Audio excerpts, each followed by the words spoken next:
이런 구닥다리 상자 당장 내다 버려라. 어디 내 칠순 잔치 분위기를 다 망치려고 들어? 시어머니 김선영이 제가 밤잠 설쳐가며 준비한 자개함을 하객들 앞에서 내팽개쳤습니다.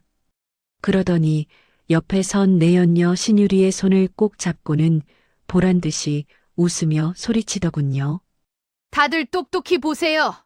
대형 병원 원장인 우리 유리 양이 진짜 내 며느리감이지. 남편 강태호 역시 제 가슴에 이혼 서류를 툭 던지며 차가운 눈빛으로 쏘아붙였습니다. 배경도 없는 조강지처는 이제 우리 집안 수준에 안 맞아. 제발 눈치껏 좀 꺼져주지 그래. 하객들의 비웃음 소리 속에서 저는 구겨진 이혼 서류를 꽉 움켜쥐었습니다. 하지만 이들은 꿈에도 몰랐을 겁니다. 자신들이 오늘 내다버린 게 단순한 며느리가 아니라는 사실을요. 당신들이 그토록 목숨처럼 아끼는 그 회사. 내일 아침이면 먼지 하나 남지 않게 공중분해 시켜줄게. 시어머니의 화려했던 칠순 잔치가 어떻게 피눈물 나는 장례식으로 변하게 될지 그 처절한 복수극이 지금 시작됩니다. 시작하기 전에 무료로 눌러주시는 구독과 좋아요, 알림 설정은 똑순이 사랑방에 큰 힘이 됩니다. 지금 어디서 듣고 계신지 댓글 달아주세요.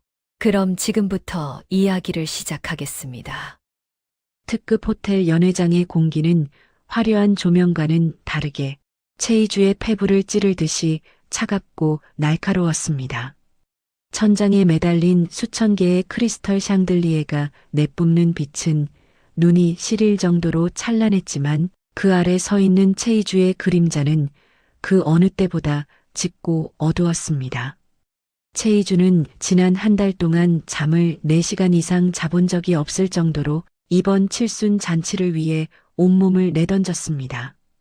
시어머니 김선영이 좋아하는 메뉴를 고르기 위해 전국을 돌고 수백 명에 달하는 하객들의 명단을 직접 확인하며 좌석 배치도 하나까지 체이주의 손을 거치지 않은 것이 없었습니다. 하지만 정작 행사가 시작되자 체이주에게 허락된 자리는 가족석이 아닌 입구 근처의 안내 데스크였습니다. 한복 치마 끝자락을 조심스럽게 움켜쥐며 서 있는 체이주를 본 하객들은 그녀가 강성건설의 며느리라는 사실조차 모르는 듯 가벼운 눈길만 던지고 지나갈 뿐이었습니다. 행사장의 문이 활짝 열리고 경쾌한 음악이 흐르자 하객들의 시선은 일제히 중앙 무대 쪽으로 쏠렸습니다.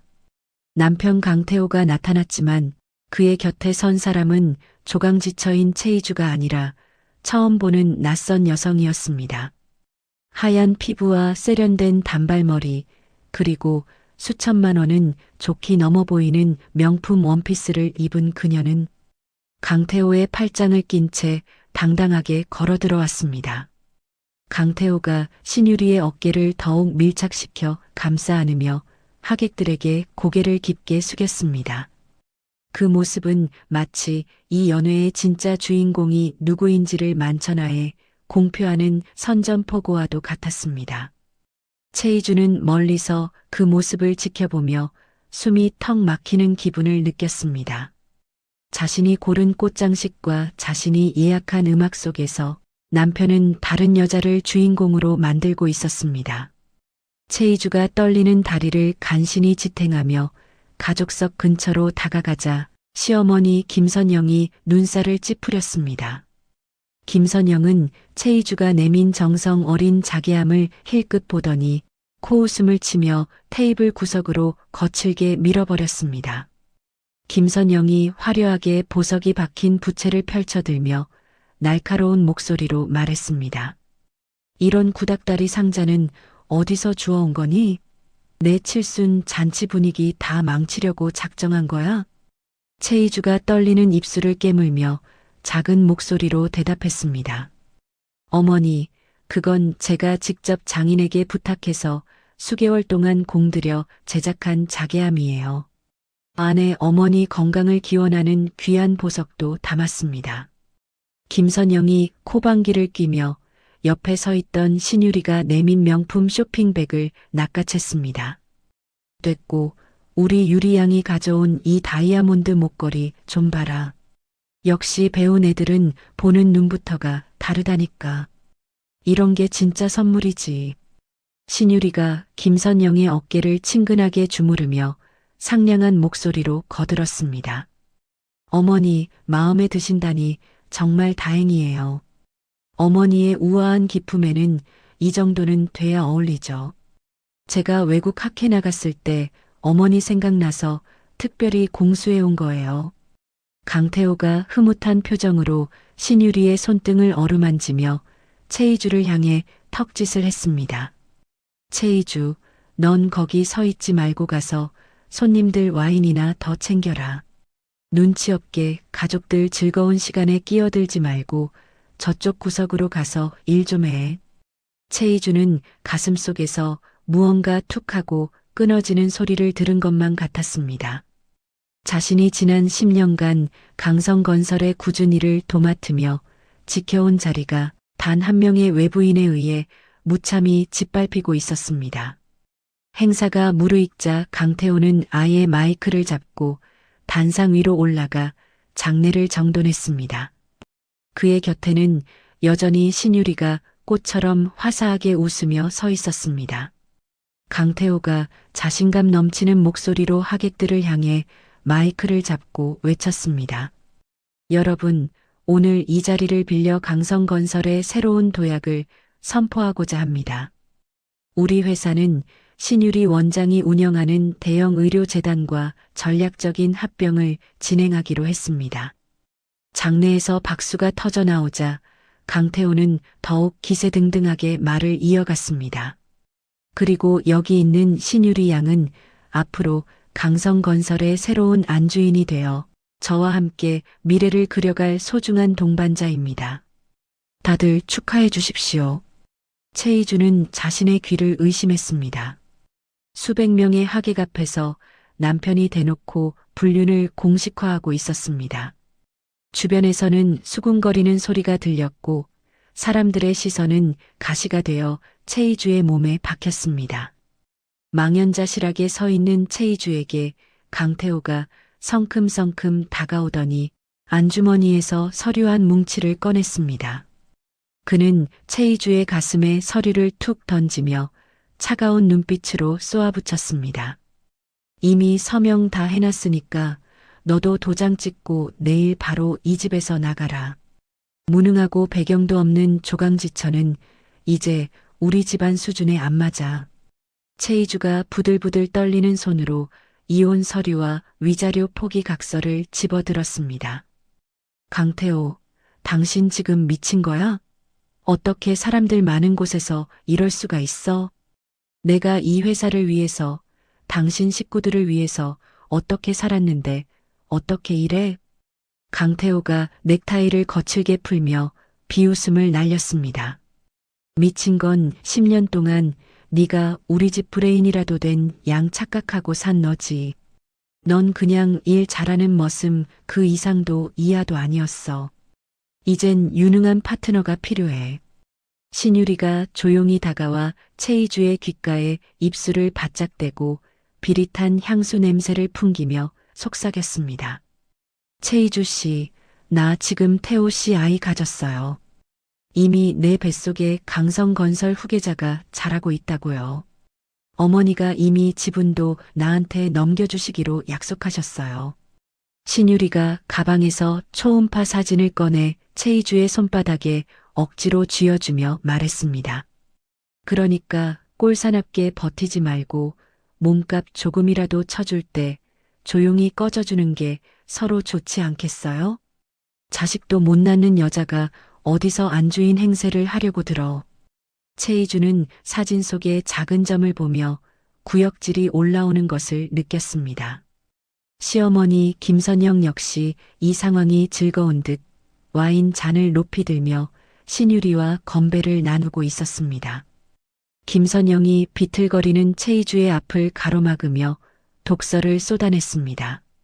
내 친정 부모가 남긴 그 땅, 지금 우리 강성건설 신규 사업 담보로 묶여 있는 거 알지? 그거 우리가 마음만 먹으면 한순간에 공중분해시킬 수 있어. 김선영이 최이주의 한복 소매를 잡아당기며 험악한 표정으로 덧붙였습니다. 순순히 이혼 서류에 도장 안 찍으면 그 땅 공매로 넘겨서 너희 부모님 무덤까지 싹 다 밀어버릴 줄 알아라. 어디 근본도 없는 게 우리 집안 재산을 탐내려고 들어. 최이주는 온몸의 피가 차갑게 식는 기분이었습니다. 시댁 식구들은 최이주의 헌신뿐만 아니라 그녀가 목숨보다 소중히 여기는 부모님의 마지막 유산까지 탐내고 있었습니다. 그들은 처음부터 최이주를 가족으로 생각한 적이 없었습니다. 그저 회사를 키우기 위한 도구로 쓰고 더 큰 이익을 가져다 줄 먹잇감이 나타나자 가차없이 버리려는 것이었죠. 연회장 안은 환호성과 웃음소리로 가득했지만 최이주에게는 그 소리가 악마들의 비명처럼 들렸습니다. 최이주는 손에 쥔 이혼 서류와 초음파 사진을 구겼습니다. 슬픔은 이미 분노의 불길에 타버려 재조차 남지 않았고 오직 서늘한 복수심만이 심장을 채우기 시작했습니다. 최이주는 뒤돌아보지 않고 연회장을 빠져나와 호텔 로비로 향했습니다. 로비 밖에는 기다렸다는 듯 장대비가 쏟아지고 있었습니다. 최이주는 빗속에 서서 차가운 공기를 깊게 들이마시며 결심했습니다. 자신이 10년 동안 쌓아 올린 강성건설의 성벽을 제 손으로 가장 처참하게 무너뜨리겠노라고 말입니다. 빗물에 젖은 최이주의 눈동자가 어둠 속에서 번뜩였습니다. 그녀는 가방 깊숙한 곳에 숨겨두었던 검은색 하드디스크의 감촉을 확인했습니다. 그 안에는 강태호와 김선영이 지난 수년간 저질러온 탈세와 비자금 조성, 그리고 온갖 불법적인 로비 내역이 상세히 기록되어 있었습니다. 이 자료들이 세상 밖으로 나가는 순간 강성건설이라는 거대한 모래성은 흔적도 없이 사라질 것입니다. 최이주는 차에 올라타 떨리는 손으로 노트북을 켰습니다. 빗줄기가 차창을 세차게 때렸지만 희주의 손가락은 단 한순간의 망설임도 없었습니다.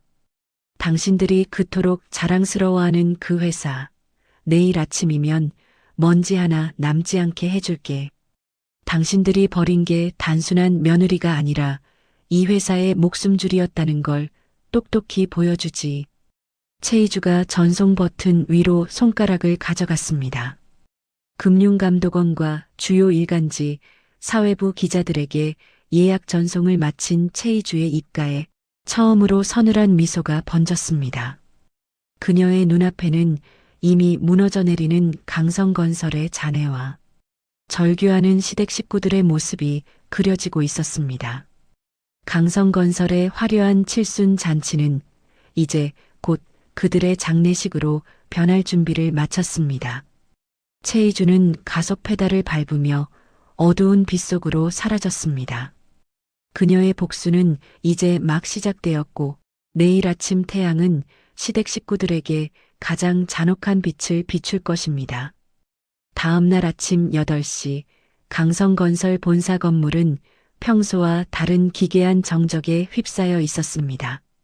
유리 통창 너머로 비치는 아침 햇살은 여느 때처럼 눈부셨지만 그 빛 아래에서 신문을 펼쳐든 직원들의 손은 미세하게 떨리고 있었습니다.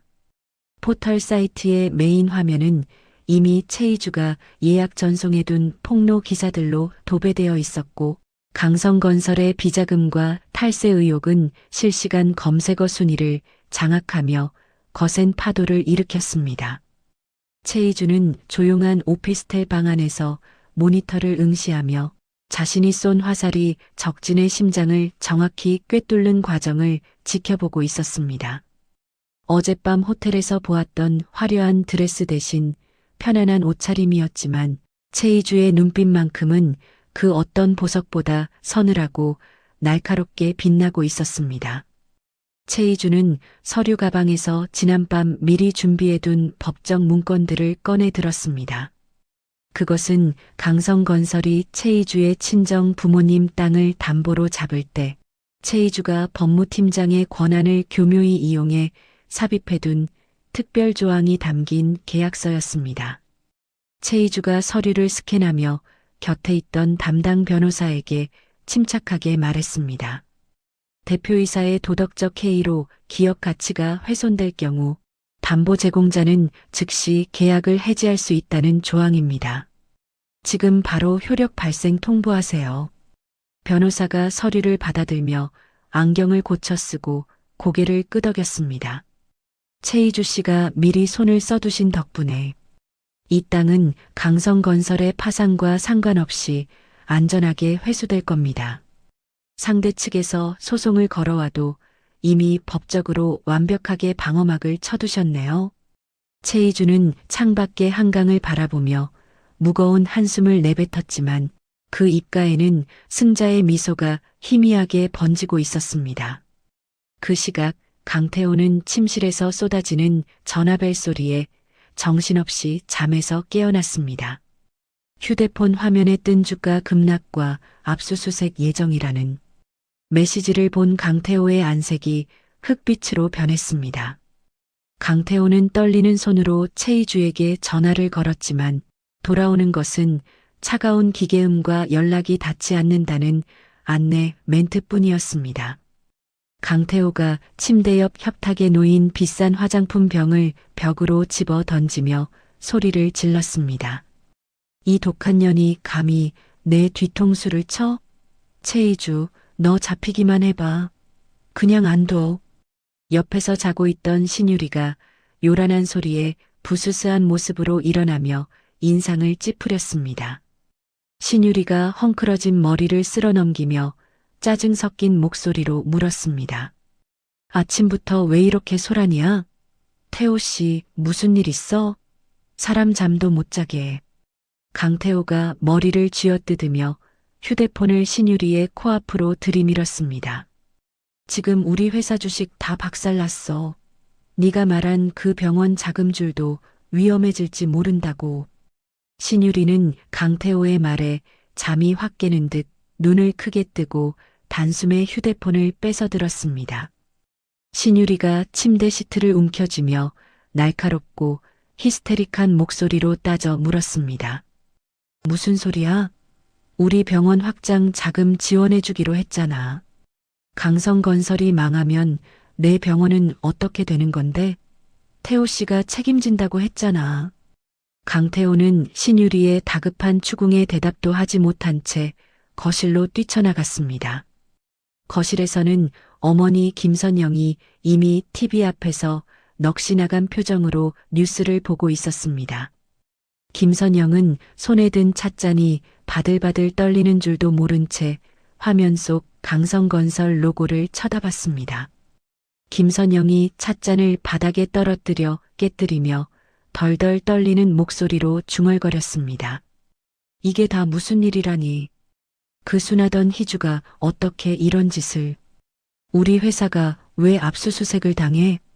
최이주는 강성건설의 핵심 협력업체 대표들에게 전화를 돌리기 시작했습니다. 최이주는 지난 10년 동안 그들과 쌓아온 신뢰를 바탕으로 강태호가 저질러온 공금 횡령과 신유리 병원의 부실 실태를 낱낱이 공개했습니다. 최이주가 수화기를 고쳐 잡으며 낮은 목소리로 단호하게 말했습니다. 김 사장님, 강 상무가 신 원장 병원 빚 갚아주려고 사장님들 드릴 대금을 몰래 빼돌렸습니다. 더 늦기 전에 채권 확보하시고 강성건설과의 모든 거래를 정지하세요. 전화를 받은 협력업체 사장이 목소리를 높이며 책상을 내리치는 소리가 들렸습니다. 아니, 최 팀장님, 그게 정말입니까? 강 상무 그 자식이 우리 고열을 짜내서 상간녀 빚을 갚았다고요? 내가 그 인간을 믿고 어제 칠순 잔치까지 가서 축하해줬는데 이게 웬 날벼락입니까? 최이주가 차갑게 식은 커피를 한 모금 마시며 무표정하게 대답했습니다. 증거 자료는 이미 사장님 개인 메일로 보냈습니다. 현명한 판단하시길 믿습니다. 강태호는 급한 대로 신유리의 병원 인맥을 동원해 자금을 융통하려 했습니다. 하지만 신유리의 병원은 이미 수차례의 의료사고와 방만한 경영으로 인해 겉만 번지르르 할 뿐 속은 썩어 문드러진 압류 직전의 상태였습니다. 강태호가 병원 회계 장부를 검토하다가 서류 뭉치를 바닥에 내동댕이 치며 비명을 질렀습니다. 신유리, 너 나 속였어? 내 병원 빚이 왜 이 모양이야? 이게 무슨 병원 원장이야. 그냥 사채업자들 먹잇감이지. 쫄딱 망해가는 병원이었잖아. 신유리가 팔짱을 낀 채 차가운 표정으로 강태호를 쳐다보며 비웃음을 섞어 쏘아붙였습니다. 그러는 태호 씨는 강성건설 상무라더니 와이프 하나 통제 못해서 회사 이 꼴 만들어?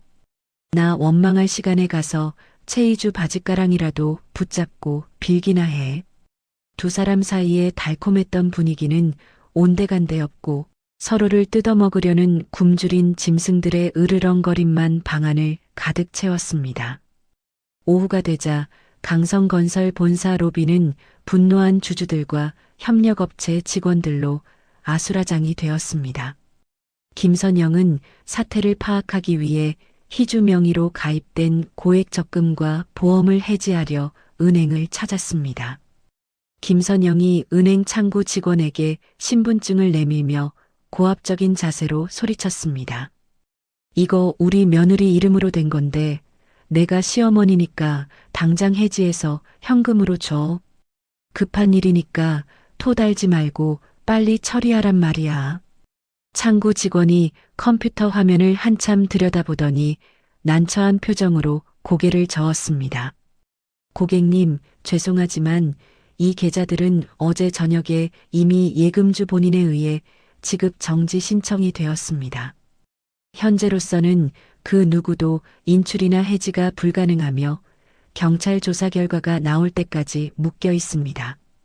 김선영이 은행 창구를 손바닥으로 쾅쾅 내리치며 주변 사람들이 다 쳐다보게 악을 썼습니다. 뭐라고? 그럴 리가 없어. 그 계좌 내 돈이나 다름없는 거라고. 당장 지점장 불러와. 한편 최이주는 강성건설이 마지막 희망을 걸고 있던 블루시티 프로젝트의 설계도를 펼쳤습니다. 그 프로젝트의 핵심 기술은 최이주가 로펌 시절 인맥을 통해 직접 특허를 등록해둔 것이었습니다. 하지만 특허권의 주인은 강성건설이 아니라 최이주가 설립한 개인 법인이었습니다. 최이주가 특허청 공문을 확인하며 조용히 혼잣말을 내뱉었습니다. 당신들이 내 능력을 우습게 본 대가는 아주 비쌀 거야. 설계도도 기술도 없는 빈 껍데기 회사가 얼마나 버틸 수 있을지 두고 보자고. 최이주는 강성건설 측에 기술 사용 중지 가처분 신청서를 발송하며 상대의 숨통을 끊어놓을 마지막 매듭을 단단히 묶고 자리에서 일어났습니다. 검찰의 압수수색팀이 강성건설 본사에 들이닥치자 신유리는 가장 먼저 자신의 안위를 챙겼습니다. 신유리는 강태호와의 불륜 사실이 수사에 방해가 될까봐 미리 준비해둔 변호인을 통해 자신은 강태호의 횡령 사실을 전혀 몰랐다고 주장하기 시작했습니다. 신유리가 자신의 병원 집무실에서 변호사에게 서류를 건네며 냉정하게 말했습니다. 강태호가 내 병원에 투자한 돈은 정당한 사업 파트너로서 준 거예요. 그 돈이 회사 돈 횡령금인지 제가 알게 뭐죠? 전 피해자니까 모든 책임은 강태호에게 넘기세요. 강태호는 이 소식을 전해 듣고 배신감에 몸을 떨며 사무실 바닥에 주저앉았습니다. 조강지처를 버리고 선택한 여자가 위기의 순간에 가장 먼저 자신을 팔아치우고 있었습니다. 날이 어두워질 무렵 강성건설의 주가는 하한가 잔량이 수백만 주가 쌓인 채 장을 마감했습니다. 김선영은 집으로 돌아오는 길에 대문 앞에 붙은 압류 통지서들을 보며 실신하듯 쓰러졌습니다. 최이주는 어둠이 내린 강변에 차를 세우고 멀리 보이는 강성건설 건물의 불빛을 지켜보았습니다. 어제까지만 해도 세상을 다 가진 듯 기세등등했던 그들의 왕국이 단 하루 만에 모래성처럼 무너져 내리고 있었습니다. 최이주가 운전대를 잡은 손에 힘을 주며 서늘한 눈빛으로 중얼거렸습니다. 이제 시작이야. 당신들이 뺏으려 했던 내 부모님의 땅 위에서 당신들이 어떻게 무너지는지 끝까지 지켜봐 줄게. 용서는 죽어서나 빌어. 그때 최이주의 휴대폰으로 모르는 번호의 메시지 하나가 도착했습니다. 강성건설의 부실 채권 매집을 시작했습니다. 약속대로 당신의 편에 서겠습니다. 메시지를 보낸 주인공은 블랙홀딩스의 권도윤 대표였습니다. 최이주의 눈앞에 15년 전 자신의 아버지를 구해달라며 울먹이던 어린 청년의 얼굴이 스쳐 지나갔습니다. 권도윤의 자금력이 강성건설의 목줄을 죄기 시작했다는 사실을 알게 된 최이주는 비로소 길었던 하루의 피로를 씻어내듯 깊은 한숨을 내쉬며 차의 시동을 켰습니다. 사상누각처럼 위태롭던 시댁의 왕국은 이제 거대한 자본의 소용돌이 속으로 빨려 들어갈 준비를 마쳤습니다. 태풍은 이제 막 상륙했을 뿐이고 시댁 식구들에게 남은 것은 처절한 몰락뿐이었습니다. 강성건설 본사 대강당의 공기는 숨이 막힐 듯한 긴장감으로 가득 차 있었습니다. 일주일이라는 짧은 시간 동안 강성건설 오너 일가에게는 단두대 아래에서 목이 조여오는 것 같은 극한의 공포가 몰아쳤습니다.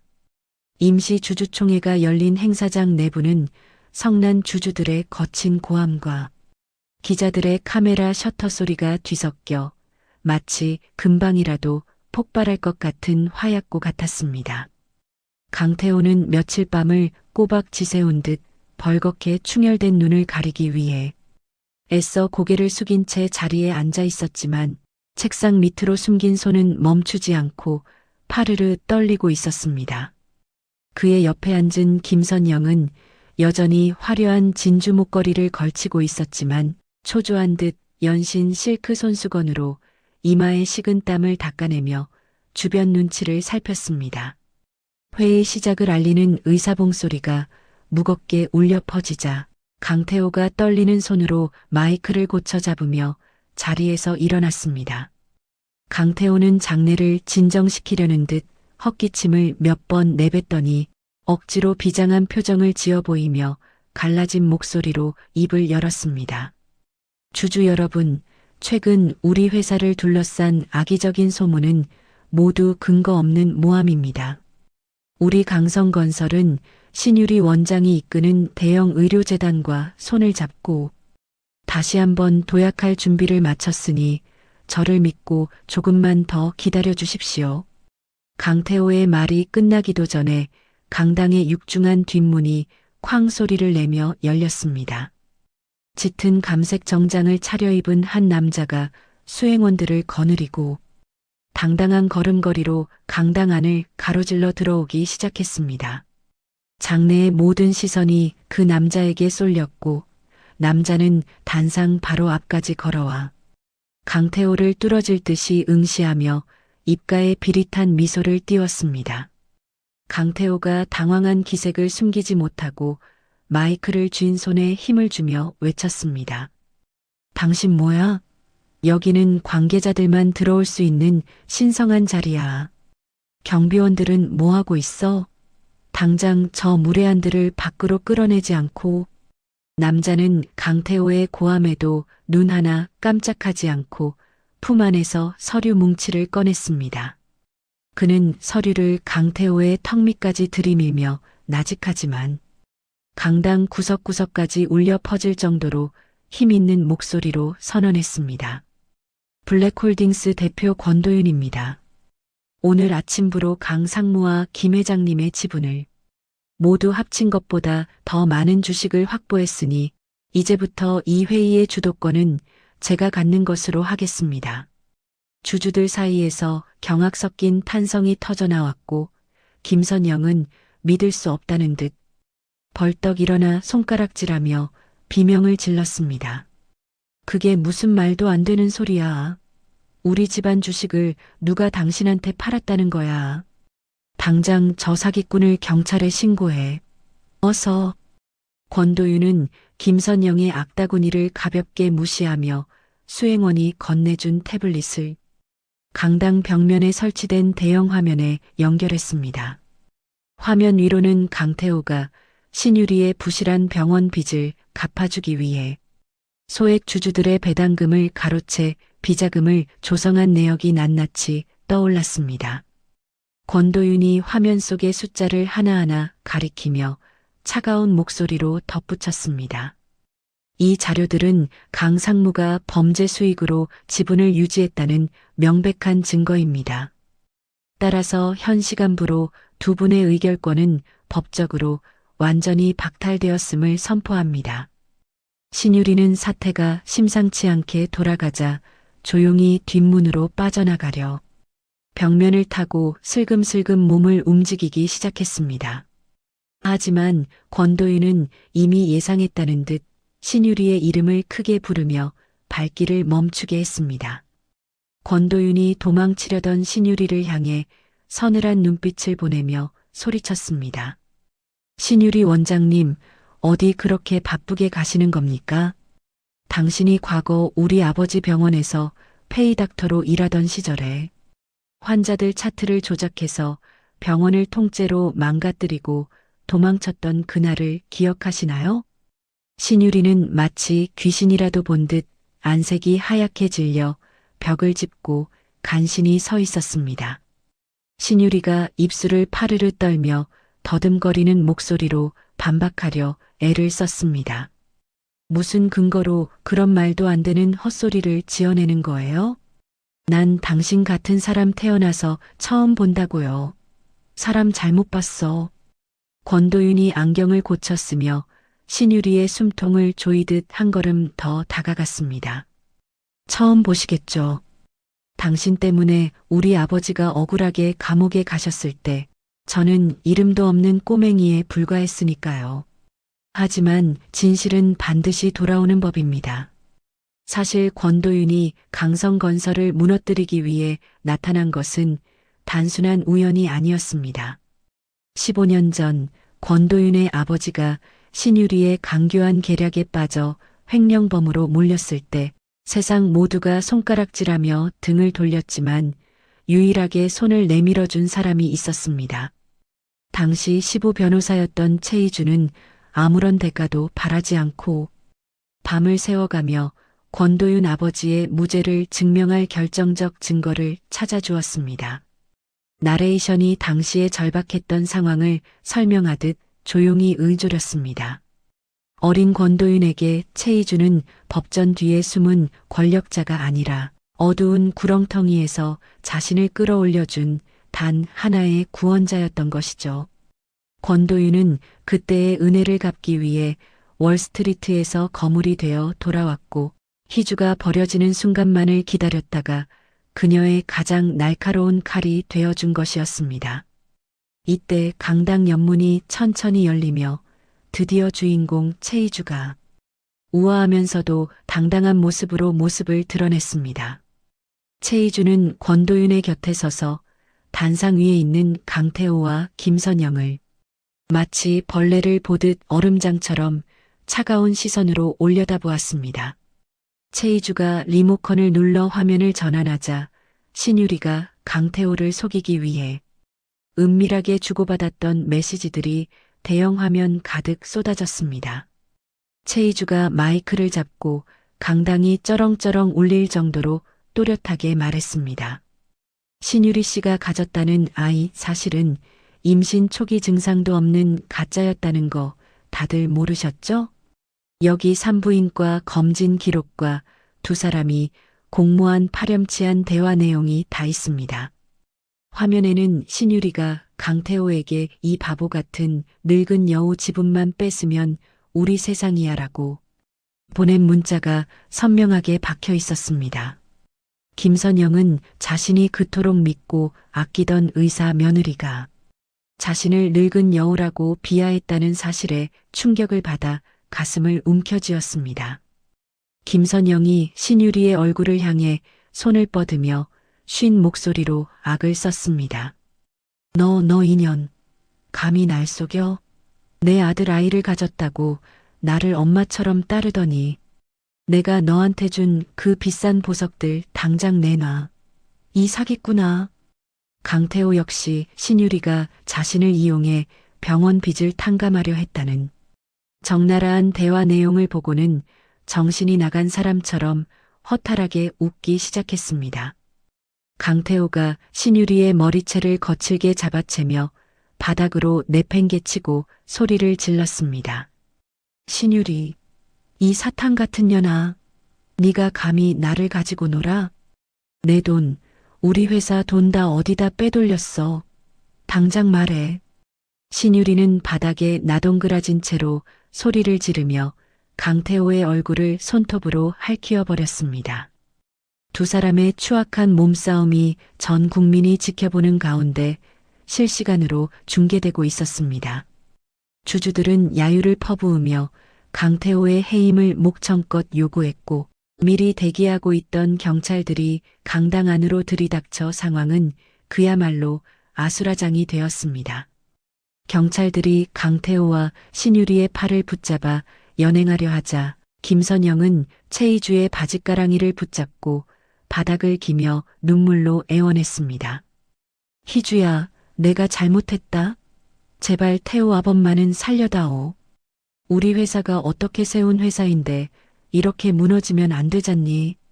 최이주는 김선영의 주름진 손을 단호하게 뿌리치며 단 한 방울의 동정심도 느껴지지 않는 눈빛으로 내려다보며 대답했습니다. 어머니, 아니 김선영 씨. 당신들이 제 친정 부모님 무덤까지 밀어버리겠다고 했던 말. 이제 당신들이 길바닥으로 나앉아서 그 비참함을 직접 겪어보세요. 그게 제가 받은 상처에 대한 최소한의 예의니까요. 경호원들에 의해 강제로 끌려나가는 김선영의 처절한 비명이 강당 복도 끝까지 가슴 시리게 울려 퍼졌습니다. 최이주는 단상 위로 성큼성큼 올라가 주인이 바뀐 의사봉을 집어들고 온 힘을 다해 단상을 3번 내리쳤습니다. 최이주가 흐트러짐 없는 자세로 주주들을 향해 정중히 고개를 숙이며 마지막 인사를 건넸습니다. 현 시간부로 강성건설 경영진 전원을 해임하고 회사의 자산 매각 및 청산 절차를 시작하겠습니다. 피해를 보신 주주분들께는 블랙홀딩스와 협력하여 최대한의 보상을 약속드립니다. 그 순간 보건복지부 조사관들이 들어와 신유리에게 의료법 위반에 따른 의사 면허 정지 통지서를 전달했습니다. 신유리는 경찰차에 타기 직전 통지서를 받아들고는 미친 사람처럼 껄껄 웃다가 이내 통곡하며 바닥에 주저앉아 흙바닥을 손톱이 빠지도록 긁어댔습니다. 최이주는 권도윤과 깊은 눈빛을 교환하며 지난 10년 동안 가슴을 짓눌렀던 묵은 체증이 한순간에 씻겨 내려가는 평온함을 느꼈습니다. 비로소 판도는 완벽하게 뒤집혔고 시댁 식구들의 화려했던 왕국은 차가운 아침 안개처럼 허망하게 사라지고 있었습니다. 폭풍우가 한바탕 휩쓸고 지나간 자리에는 언제 그랬냐는 듯 고요한 정적이 찾아왔지만 최이주의 삶은 이전과는 전혀 다른 속도로 요동치기 시작했습니다. 강성건설을 무너뜨린 주역이 최이주라는 사실이 업계에 파다하게 퍼지는 동안 최이주는 시댁이라는 감옥에서 완전히 벗어나 권도윤이 마련해준 블랙홀딩스의 개인 집무실에 머물렀습니다. 통유리창 너머로 내려다 보이는 서울의 전경은 평소보다 훨씬 넓고 자유로워 보였고 최이주는 책상 위에 놓인 전략 고문 임명장을 가만히 손끝으로 훑으며 낯선 해방감을 만끽했습니다. 지난 10년 동안은 상상조차 할 수 없었던 평온함이 찾아왔지만 그녀의 머릿속은 다음 복수를 위한 치밀한 계산으로 여전히 바쁘게 움직이고 있었습니다. 그때 권도윤이 따뜻한 김이 모락모락 피어오르는 찻잔 2개를 들고 집무실 문을 조심스럽게 열며 들어왔습니다. 권도윤이 찻잔 하나를 최이주의 앞에 내려놓으며 부드러운 목소리로 말을 건넸습니다. 최이주 씨, 이제 이곳이 당신의 새로운 시작점이자 든든한 요새가 될 겁니다. 강성건설을 무너뜨리는 것을 넘어 당신의 진짜 실력을 세상에 증명할 차례가 온 것이죠. 최이주가 찻잔에서 올라오는 은은한 향기를 맡으며 권도윤을 바라보고 엷은 미소를 지으며 대답했습니다. 권 대표님 덕분에 다시 숨을 쉴 수 있게 되었어요. 10년 동안 잊고 살았던 제 이름을 다시 찾은 기분이라 아직도 모든 게 꿈처럼 느껴지곤 하네요. 권도윤이 안경을 고쳤으며 창가로 걸어가 노을이 지는 도심을 응시하며 나직하게 말을 이어갔습니다. 기억하실지 모르겠지만 15년 전 당신은 제 인생의 유일한 구원자이자 희망이었습니다. 당신이 없었다면 지금 이 자리에 서 있는 권도윤이라는 사람도 없었을 겁니다. 나레이션은 시간을 거슬러 올라가 권도윤의 기억 속에 깊이 박힌 15년 전 그날로 안내했습니다. 당시 시부 변호사였던 최이주는 초췌한 행색으로 법원 복도 차가운 의자에 앉아 울고 있던 어린 권도윤을 우연히 발견하고 먼저 다가가 손을 내밀었습니다. 권도윤의 아버지는 믿었던 동업자의 강교한 계략에 휘말려 거액의 횡령범으로 몰려 구속된 상태였고 돈도 백도 없는 가난한 고등학생에게 법은 너무나도 차갑고 높은 장벽이었습니다. 최이주는 퇴근 시간도 잊은 채 산더미처럼 쌓인 먼지 낀 서류 더미 속에서 며칠 밤을 지새우며 상대방이 교묘하게 조작해둔 회계장부의 허점을 찾아내어 결국 아버지의 무죄를 받아냈습니다. 어린 권도윤에게 최이주는 단순히 법을 다루는 전문가가 아니라 어둠 속에서 자신을 끌어올려준 단 하나의 구원자이자 진짜 어른이었던 것입니다. 권도윤이 과거의 기억을 회상하며 최이주를 향해 다시 몸을 돌려 진심 어린 목소리로 말했습니다. 그때 당신이 제 아버지의 억울함을 풀어주지 않았다면 우리 가족은 아마 공중분해되었을 겁니다. 그러니 제 도움을 미안해하지 마시고 이 기회와 자본을 마음껏 이용해 주셨으면 합니다. 최이주는 권도윤의 진심이 담긴 눈빛을 마주하며 가슴 한구석이 뭉클해지는 것을 느꼈습니다. 최이주가 서류 가방에서 강성건설의 핵심 자산을 분석한 보고서를 꺼내 책상 위에 펼치며 단호하게 말했습니다. 고마워요. 그럼 저도 제 방식대로 이 호의에 보답하도록 할게요.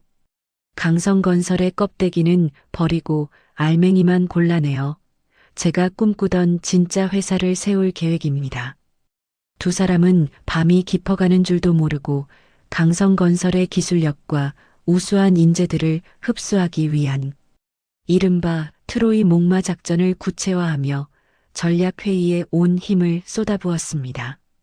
한편 그 시각 화려한 상무실을 잃고 사채업자들에게 쫓기던 강태호는 곰팡이 냄새가 진동하는 허름한 고시원 방에서 컵라면 하나로 끼니를 때우며 신유리에게 전화를 걸었습니다. 강태호가 퉁퉁 부은 눈으로 연신 창밖의 기척을 살피며 다급한 목소리로 수화기에 대고 속삭였습니다. 유리야, 나 지금 정말 미칠 것 같아. 사채업자들이 벌써 고시원 앞까지 들이닥친 것 같단 말이야. 내 병원에 잠시만 숨겨주면 안 돼? 우리 사이가 어떤 사이인데 이렇게 나 몰라라 해. 수화기 너머로 들려오는 신유리의 목소리는 평소의 우아함은 온데간데 없이 얼음장처럼 차가웠습니다. 신유리가 가방에 짐을 챙기는 듯한 다급한 부스럭 소리를 내며 날카롭게 대답했습니다. 강태호 씨, 지금 상황 파악이 안 돼? 내 병원은 벌써 압류 딱지가 붙어서 나도 쫓겨나게 생겼어. 당신 같은 무능한 남자 만나서 내 커리어까지 종치게 생겼는데 어디서 염치 없이 전화를 해? 신유리는 강태호의 전화를 신경질적으로 끊어버리고 어두운 오피스텔 방 안에서 위조 여권을 만들어준다는 브로커와 은밀히 접촉했습니다. 신유리가 탁자 위에 마지막 남은 비상금 뭉치를 밀어넣으며 불안한 눈빛으로 브로커를 다그쳤습니다. 이 돈이면 확실한 거 맞죠? 내일 당장 비행기 탈 수 있게 서류 완벽하게 준비해놔요. 조금이라도 문제 생기면 당신들도 무사하지 못할 줄 알라고요. 알겠어요? 검은 모자를 눌러 쓴 브로커가 돈다발을 세어보며 비릿한 웃음을 지으며 대답했습니다. 걱정 마십시오, 원장님. 저희가 이 바닥에서 하루 이틀 일한 사람들도 아니고 내일 아침이면 당신은 이 나라에 없는 사람이 되어 있을 테니까요. 하지만 신유리는 전혀 모르고 있었습니다. 그 브로커들은 이미 최이주의 지시를 받은 조력자들이었고 그녀가 건넨 마지막 희망은 사실 그녀를 스스로 파멸의 구렁텅이로 이끌 거대한 함정이었습니다. 다음 날 아침 최이주는 강성건설이 마지막까지 생명줄처럼 매달리고 있던 신도시 프로젝트의 입찰권을 따내기 위해 HJ 솔루션이라는 법인을 정식으로 등록했습니다. 최이주가 구청 법무사 사무실을 나오며 새롭게 발급된 사업자 등록증의 빳빳한 촉감을 손끝으로 느끼며 햇빛에 비추어 보고 조용히 혼잣말을 내뱉었습니다. 최이주, 이제부터가 진짜 승부야. 넌 더 이상 누군가의 소모품도 이름 없는 그림자도 아니야. 그때 멀리서 초라하기 그지없는 행색의 김선영이 최이주를 발견하고 숨을 헐떡이며 달려왔습니다. 김선영은 예전에 기세등등하던 위엄은 흔적도 없이 사라진 채 헝클어진 머리에 낡은 외투를 걸치고 최이주의 앞을 가로막으며 바닥에 넙죽 엎드렸습니다. 김선영이 최이주의 구두 끝을 붙잡으며 눈물 범벅이 된 목소리로 비굴하게 애원했습니다. 희주야, 내 새끼 희주야. 내가 정말 죽을 죄를 지었다. 노망이 나서 그랬던 거니 제발 한 번만 받아오. 그 친정 땅 담보 잡은 거 그것만이라도 풀어주면 안 되겠니? 그거 없으면 우리 아들 길바닥에서 굶어 죽는다. 최이주가 김선영의 더러워진 손을 차갑게 뿌리치며 한 걸음 뒤로 물러나 단호한 어조로 말했습니다. 김선영 씨, 제 부모님 유산인 땅을 담보로 잡고 무덤까지 밀어버리겠다고 호언장담하실 땐 언제고 이제 와서 엄마 행세를 하시는 건가요? 전 더 이상 당신의 일꾼도 며느리도 아닙니다. 김선영이 시멘트 바닥을 손바닥으로 치며 통곡했지만 최이주는 눈길 한 번 주지 않고 미리 대기하고 있던 권도윤의 차에 올라타 매몰차게 그 자리를 떠났습니다. 차 안에서 권도윤이 최이주의 가늘게 떨리는 손을 살며시 덮어주며 다정한 목소리로 위로했습니다. 정말 잘하셨습니다. 그들은 당신의 눈물이나 자비를 볼 자격조차 없는 사람들입니다. 이제 HJ 솔루션의 당당한 대표로서 당신이 꿈꾸던 세상을 멋지게 만들어 가시면 됩니다. 최이주는 권도윤의 따뜻한 손길에 참아왔던 감정이 울컥 치밀어 올랐지만 이내 눈물을 닦아내고 강인한 눈빛으로 차창 밖 도로를 응시했습니다. 최이주는 HJ 솔루션이 추진할 첫 번째 프로젝트인 치유의 도시 설계도를 가슴에 꼭 품었습니다. 그것은 강성건설이 그토록 탐냈던 기술이었지만 이제는 최이주의 이름으로 세상을 밝힐 가장 찬란하고 아름다운 빛이 될 모든 준비를 마친 상태였습니다. 나레이션은 HJ 솔루션 사무실의 불빛이 밤늦도록 꺼지지 않는 활기찬 풍경을 비추며 절망의 끝에서 피어난 복수의 꽃이 얼마나 단단하고 향기로운지를 보여주었습니다. 최이주는 권도윤과 함께 수많은 서류 더미 속에서 새로운 미래를 설계하며 과거의 상처를 하나둘씩 깨끗이 씻어내고 있었습니다. 반면 가짜 여권을 들고 해외 도피를 꿈꾸며 공항으로 향하던 신유리와 지하고시원 방에서 사채업자의 발소리에 떨고 있던 강태호의 머리 위로는 이제 곧 몰아칠 거대한 법의 심판이라는 시커먼 먹구름이 아주 낮게 깔리고 있었습니다. 희망을 찾은 자와 끝없는 절망으로 추락하는 자의 운명은 그렇게 한 장의 사업자 등록증과 한 통의 긴급 체포 영장 사이에서 극명하게 엇갈리고 있었습니다. 한 달이라는 시간이 흐른 뒤 서울 강남 한복판에 우뚝 솟은 신축 빌딩의 외벽에는 HJ 솔루션이라는 세련된 로고가 아침 햇살을 받아 눈부시게 반짝이고 있었습니다.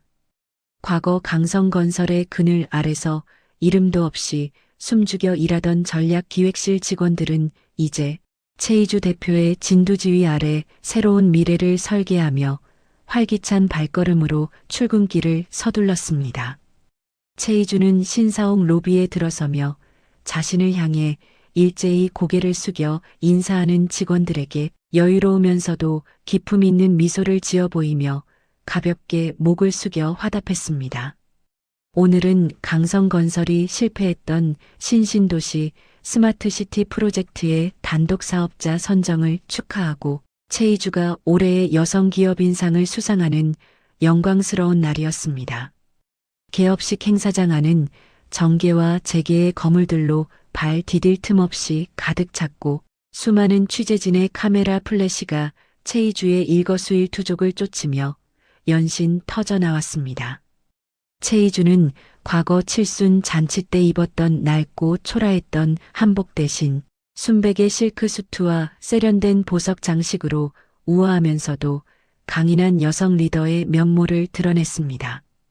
행사에 참석한 한 중견 건설사 대표가 최이주에게 다가와 샴페인 잔을 건네며 감탄 섞인 목소리로 말했습니다. 최 대표님, 정말 대단하십니다. 강성건설이 놓친 기회를 이렇게 완벽하게 살려내시다니 역시 업계의 숨은 보석이었다는 소문이 사실이었군요. 보는 눈이 참 대단하십니다. 최이주가 가볍게 술잔을 맞부딪히며 부드러우면서도 단호한 목소리로 대답했습니다. 과찬이십니다, 회장님. 저는 그저 준비된 기회를 놓치지 않았을 뿐이고 이제부터가 HJ 솔루션이 보여줄 진짜 실력의 시작이니 계속 지켜봐 주시기 바랍니다. 잠시 후 무대 위로 올라간 최이주는 올해의 여성기업인상 트로피를 두 손으로 거머쥐고 수많은 관중 앞에서 당당하게 고개를 들어 수상 소감을 밝히기 시작했습니다.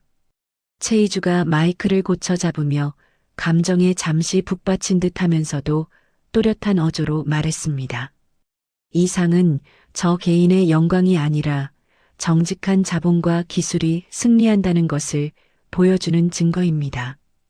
누군가의 그림자가 아닌 제 이름으로 당당히 선 이 자리가 제 인생에서 가장 빛나는 순간입니다. 청중들의 우레와 같은 박수갈채가 쏟아지는 가운데 최이주의 눈에는 객석 맨 뒷줄에 서서 흐뭇한 미소를 지으며 자신을 바라보는 권도윤의 모습이 가장 먼저 들어왔습니다. 최이주는 트로피를 든 손에 더욱 힘을 주며 지난 10년간 시댁에서 당했던 멸시와 수모가 한순간에 씻겨 내려가는 듯한 최고의 카타르시스와 해방감을 만끽했습니다. 공식 행사가 끝난 후 최이주는 권도윤과 함께 빌딩 옥상에 마련된 정원에서 오붓하게 샴페인 잔을 나누며 잠시 동안의 평온한 휴식을 즐겼습니다. 권도윤이 정성스럽게 포장된 작은 상자를 최이주에게 건네며 다정한 목소리로 말했습니다. 희주 씨, 정말 고생 많으셨어요. 이건 제가 개인적으로 드리는 작은 축하 선물입니다. 세상에 단 하나뿐인 시계인데 당신의 시간이 이제부터 가장 가치 있게 흐르길 바라는 마음입니다. 최이주가 상자를 열어 영롱하게 빛나는 시계를 확인하고는 감동 어린 눈빛으로 권도윤을 바라보며 대답했습니다. 권 대표님 아니었으면 이 자리에 오기까지 훨씬 더 험난했을 거예요. 제 곁에서 든든한 버팀목이 되어주셔서 정말 진심으로 감사하고 또 감사합니다. 두 사람의 시선이 공중에서 따뜻하게 얽히며 묘한 설렘이 피어올랐고 복수라는 차가운 목표 뒤에 숨겨져 있던 인간적인 온기가 두 사람의 마음을 조심스럽게 감쌌습니다. 같은 시각 영광스러운 환희로 가득한 HJ 솔루션과는 대조적으로 강태호는 도시 외곽의 낡고 눅눅한 여인 숙방에서 컵라면으로 간신히 허기를 채우고 있었습니다. 벽에 걸린 낡은 TV 화면 속에서는 최이주가 화려하게 수상 소감을 말하는 장면이 반복해서 흘러나왔고 강태호는 젓가락을 쥔 손을 부들부들 떨며 화면 속의 전 아내를 증오 서린 눈으로 노려보았습니다. 강태호가 먹다 남은 컵라면 용기를 TV를 향해 내던지며 쉰 목소리로 비명을 질렀습니다. 최이주, 저 독한 년, 내 돈, 내 회사 다 뺏어가서 저렇게 혼자 잘 살아? 저 자리는 원래 내 자리였어야 했다고. 저 여우 같은 년이 내 인생을 통째로 망쳤어. 하지만 그를 달래줄 사람은 아무도 없었고 방 안에는 쉰내 나는 이불과 사채업자들이 보낸 섬뜩한 협박 편지만이 여기저기 뒹굴고 있을 뿐이었습니다. 한편 시어머니 김선영은 길거리에서 폐지를 주우며 하루하루를 비참하게 버티고 있었습니다. 과거에 걸쳤던 모피 코트 대신 때가 찌든 낡은 점퍼를 입은 채 무거운 수레를 끌던 김선영은 길가 대형 전광판에 비치는 최이주의 얼굴을 보고 그 자리에 돌처럼 멍하니 멈춰 섰습니다. 김선영이 술의 손잡이를 놓친 줄도 모른 채 전광판을 향해 손을 뻗으며 헛것을 본 듯 중얼거렸습니다. 어머, 우리 며느리 희주네. 희주가 큰 상을 받네. 조금만 기다려라. 희주가 곧 좋은 차 끌고 와서 이 시어미를 모시러 올게야. 우리 희주가 원래 정이 많아서 나를 얼마나 끔찍이 아끼는데 분명히 올 거야. 지나가던 행인들이 정신 나간 할머니라며 혀를 차고 지나갔지만 김선영은 무너진 자존심을 망상으로 채우며 비참한 현실을 애써 부정하고 있었습니다. 최이주는 부모님의 유산이었던 땅을 완전히 되찾은 것을 기념하기 위해 그곳에 자신의 이름을 딴 복지재단을 설립하고 직접 첫 삽을 뜨는 기공식에 참석했습니다. 최이주가 흰 장갑을 낀 손으로 삽을 굳게 들고 흙을 떠올리며 마음속으로 돌아가신 부모님께 인사했습니다. 아빠, 엄마, 제가 드디어 우리 땅을 지켜냈어요. 더러운 돈에 물들지 않고 이제는 정말 힘든 사람들을 돕는 아름다운 곳으로 키워나갈게요. 그녀의 눈가에 맺힌 뜨거운 눈물은 슬픔이 아니라 승리의 결실이자 과거의 상처를 깨끗이 씻어내는 정화의 눈물이었습니다. 권도윤은 그 모습을 뒤에서 묵묵히 지켜보며 최이주가 진정으로 행복해지기를 진심으로 기도하며 그녀의 어깨를 가볍게 토닥여 주었습니다. 카타르시스가 정점에 달한 그날 저녁, 최이주는 권도윤과 함께 대관람차를 타며 서울의 아름다운 야경을 발밑에 두는 특별하고도 평온한 경험을 했습니다. 권도윤이 천천히 움직이는 관람차 안에서 최이주의 손을 조심스럽게 맞잡으며 나직하게 말했습니다. 희주 씨, 이제 더 이상 과거의 유령들에게 괴롭힘 당하지 마세요. 당신은 충분히 이 행복을 누릴 자격이 있고 이제는 당신을 진심으로 아끼는 사람들만 곁에 두세요. 최이주가 권도윤의 넓은 어깨에 머리를 살며시 기대며 평온한 목소리로 대답했습니다. 이렇게 마음이 편안했던 적이 언제였나 싶어요. 복수가 끝나면 허무할 줄 알았는데 오히려 제 삶이 더 단단하고 뚜렷해진 기분이 들어요. 두 사람은 야경의 불빛을 배경으로 서로의 마음을 확인하며 상처받은 영혼들이 서로를 치유해주는 가장 빛나는 순간을 만끽하며 웃음을 나눴습니다. 하지만 이런 행복한 순간도 잠시 최이주의 비서가 다급하게 전화를 걸어와 고요한 분위기를 깼습니다. 비서가 떨리는 목소리로 수화기 너머에서 긴급한 첩보 내용을 보고했습니다. 대표님, 구치소에 수감 중인 신유리가 면회온 옛 동료를 통해 대표님에 대한 아주 악의적인 폭로를 준비하고 있다는 확실한 정보가 들어왔습니다. 과거 로펌 시절의 기록들을 조작해서 대규모 공격을 시작하려는 모양입니다. 최이주의 입가에서 미소가 순식간에 사라지고 눈빛은 다시 차가운 얼음처럼 날카롭게 벼려졌습니다.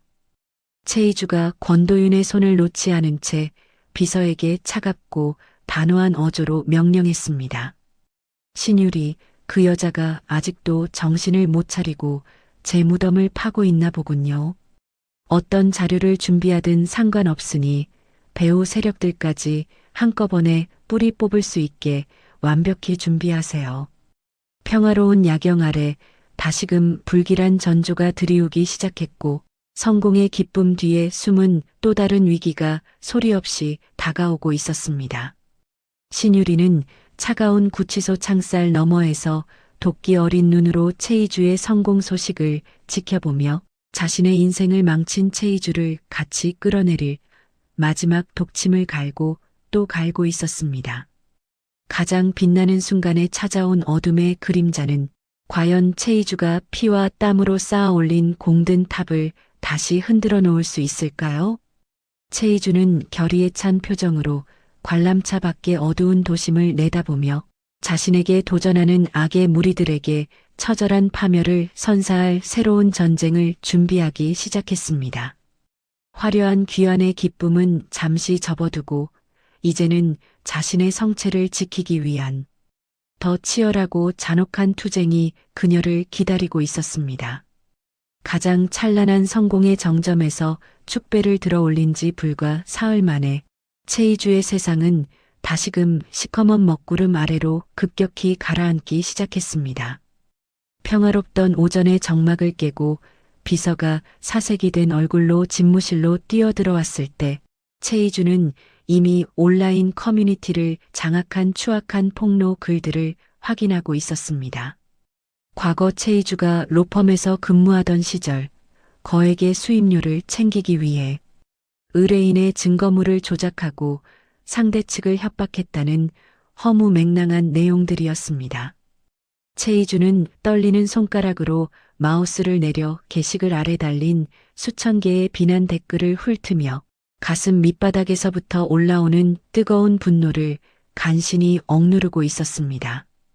사람들은 어제까지의 찬사를 잊은 듯 최이주를 향해 입에 담지 못할 욕설을 퍼부으며 그녀가 일궈온 모든 성공을 가짜라고 비하하며 몰아세웠습니다.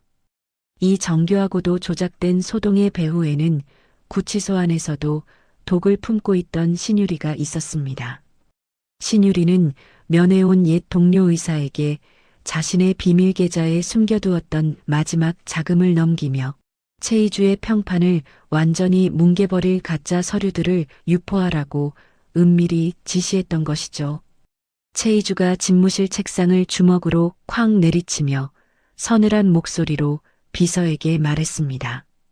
신유리, 이 여자가 기어이 제 손으로 무덤을 파는군요.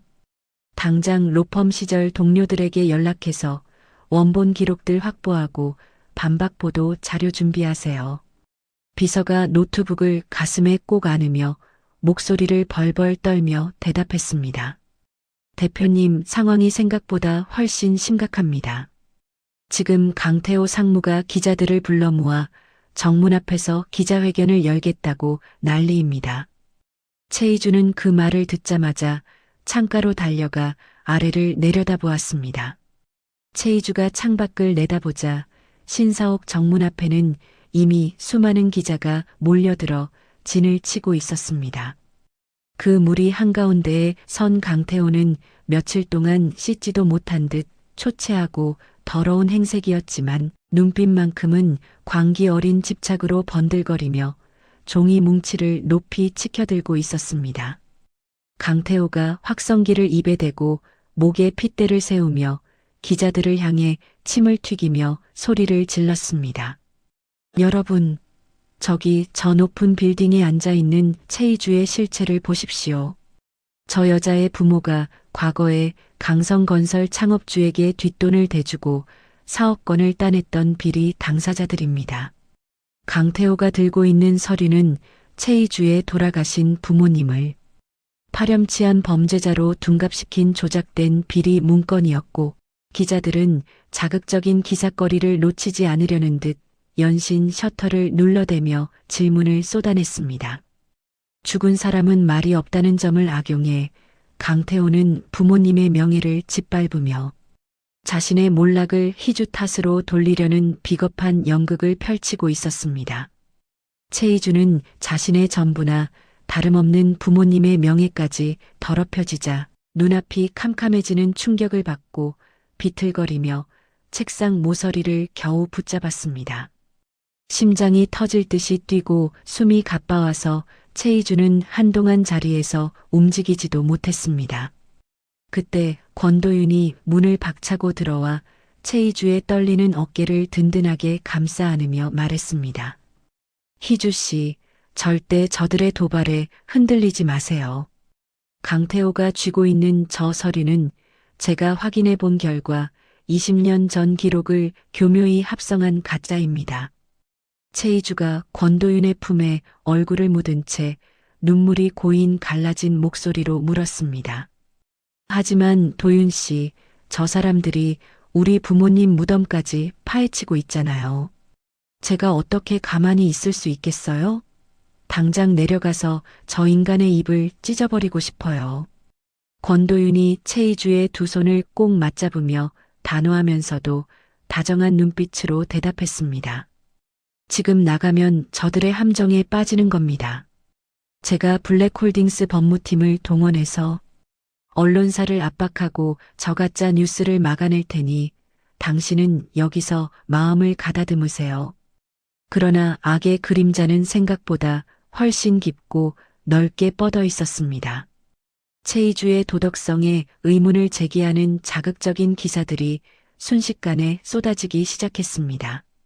그 여파로 HJ 솔루션에 투자하기로 했던 기관 투자자들이 한꺼번에 투자 철회를 통보하며 회사의 자금줄이 급격히 막히는 절체절명의 위기에 빠지게 되었습니다. 심지어 권도윤의 블랙홀딩스마저 최희주를 불법적으로 지원했다는 이유로 금융당국의 갑작스러운 특별조사를 받게 되는 초유의 상황에 봉착하게 되었습니다. 권도윤이 집무실에서 연신 걸려오는 항해 전화를 처리하며 굳은 표정으로 말했습니다. 희주 씨, 지금 배후 세력들이 아주 조직적으로 움직이고 있어요. 단순히 강태호나 신유리만의 힘이 아니에요. 강성건설에 줄을 댔던 정치권 인사들까지 합세했습니다. 그들은 최희주라는 상징을 무너뜨림으로써 자신들의 과거 치부를 덮으려 하고 있었습니다. 설상가상으로 HJ 솔루션의 로비에서는 시어머니 김선영이 머리에 하얀 띠를 두르고 바닥에 대자로 드러누워 통곡하는 쇼를 벌이며 출입하는 직원들을 괴롭히고 있었습니다. 김선영이 경비원들의 바짓가랑이를 붙잡고 늘어지며 주변 사람들에게 들으라는 듯 악을 썼습니다. 이 독한 며느리가 시어미를 길바닥에 내쫓고 남편을 감옥에 보냈습니다. 부모 죽인 돈으로 회사를 세우더니 이제는 제 시어미까지 굶겨 죽이려고 들어요. 건물 밖으로 쫓겨나지 않으려 버티는 김선영의 비명은 로비를 가득 채웠고 그 광경을 스마트폰으로 찍어 올리는 시민들은 최희주를 향해 비난의 화살을 보내기 시작했습니다. 최희주는 CCTV 화면을 통해 로비의 상황을 지켜보며 가슴이 시커멓게 타들어가는 듯한 고통을 느꼈습니다. 김선영의 연기는 갈수록 가관이었고 그녀는 희주의 성공이 마치 자신의 희생 덕분인 양 떠들어댔습니다. 위기는 여기서 끝이 아니었습니다. 권도윤이 강태호와 접촉한 조폭들의 배후를 추적하기 위해 퇴근길에 차를 몰고 나갔을 때 끔찍한 일이 벌어지고 말았습니다. 어둠 속에서 갑자기 나타난 대형 트럭이 권도윤의 차를 고의로 들이받는 사고가 발생했습니다. 병원 응급실로 비명을 지르며 달려간 최희주는 온몸에 붕대를 감고 산소호흡기에 의지한 채 의식을 잃고 누워있는 권도윤을 보고는 그 자리에 주저앉아 통곡했습니다. 최희주가 권도윤의 차가운 손을 자신의 뺨에 갖다 대며 오열하며 외쳤습니다. 도윤 씨, 나 때문에 이렇게 된 거잖아요. 제발 눈 좀 떠봐요. 내가 다 그만두고 당신 곁에만 있을 테니까 제발 무사하기만 해줘요. 응? 권도윤의 맥박을 알리는 기계의 날카로운 소음만이 최희주의 울음소리에 답하고 있었습니다. 구치소 면회실에서 이 모든 비극적인 소식을 전해 들은 신유리는 창살 너머로 희희낙낙하며 승리의 미소를 입가에 가득 띄웠습니다. 신유리가 자신을 돕던 동료 의사에게 거만한 자세로 의자에 기대며 말했습니다. 이제 최희주도 끝났네. 권도윤만 치우면 그 여자는 이빨 빠진 호랑이에 불과해. 내 변호사한테 전해서 보석 신청 서류 당장 접수하라고 해. 내가 나가서 마무리 지을 거니까. 신유리의 눈빛에는 광기서린 탐욕과 최희주를 향한 뿌리 깊은 증오가 이글거리며 타오르고 있었고 그녀는 이미 복귀 후에 누릴 화려한 삶을 꿈꾸고 있었습니다. 자신의 손에 피를 묻히지 않고 상대를 파멸시켰다는 쾌감이 그녀를 더욱 미치게 만들었습니다. 최희주는 며칠 동안 잠 한순간도 자지 못한 채 권도윤의 병실을 지켰습니다. 자신의 복수 때문에 아무 죄 없는 도윤이 다쳤다는 생각에 뼈저린 후회를 하고 또 후회했습니다. 하지만 그때 권도윤의 옷주머니에서 떨어진 작은 녹음기 하나가 최희주의 눈에 들어왔습니다. 그 녹음기 안에는 신유리가 구치소 내에서 브로커를 통해 의료사고 피해자들을 거액으로 매수하고 증거를 인멸하려 했던 생생한 대화 내용이 담겨 있었습니다. 최희주는 녹음기를 움켜쥔 손에 핏대가 설 정도로 힘을 주며 일어섰습니다. 슬픔에 젖어 있던 그녀의 눈동자에는 다시금 서늘한 복수의 불꽃이 피어올랐습니다. 도윤 씨, 당신이 목숨 걸고 지켜낸 이 증거들, 내가 절대 헛되이 쓰지 않을게. 당신을 이렇게 만든 자들, 그리고 우리 부모님을 모욕한 자들에게 진짜 지옥을 보여주겠어. 최희주가 권도윤의 차가운 이마에 가볍게 입을 맞추고는 차가운 표정으로 병실을 나섰습니다. 그녀는 적들이 파놓은 거대한 함정 안으로 스스로 걸어 들어가 그들의 모든 범죄 증거를 단 한 번의 타격으로 박살낼 위험천만한 도박을 결심했습니다. 가장 어두운 밤이 지나야 새벽이 오듯 최희주의 두 번째 복수는 이전보다 훨씬 더 잔혹하고 치밀하게 준비되어 세상 밖으로 터져 나오기만을 기다리고 있었습니다. 신유리와 강태호가 승리의 축배를 들려던 바로 그 순간 최희주의 차가운 반격은 소리 없이 그들의 목덜미를 겨누며 다가가고 있었습니다. 모든 준비를 마친 최희주의 구두 소리가 병원 복도를 날카롭게 울리며 울려 퍼졌습니다. 사건 발생 다음 날 오후 HJ 솔루션 본사 대강당은 전국 각지에서 몰려든 취재진과 피해자 유가족 그리고 분노한 시민들로 인해 발 디딜 틈조차 없이 북새통을 이루고 있었습니다. 강당 내부를 가득 채운 뜨거운 열기와 웅성거리는 소음은 마치 폭발 직전의 화약고처럼 살벌한 긴장감을 뿜어내고 있었고 수십 대의 중계 카메라가 단상을 향해 일제히 총구처럼 겨눠져 있었습니다. 최희주는 며칠 밤을 한숨도 자지 못해 붉게 충혈된 눈과 수척해진 얼굴을 짙은 화장으로 간신히 가린 채 무거운 걸음걸이로 단상한 마이크 앞에 자리를 잡고 앉았습니다. 최희주가 자리에 앉자마자 수백 대의 카메라 플래시가 마치 천둥 번개가 치듯 강렬한 빛을 내뿜으며 눈이 시릴 정도로 최이주의 일거수일투족을 쫓기 시작했습니다.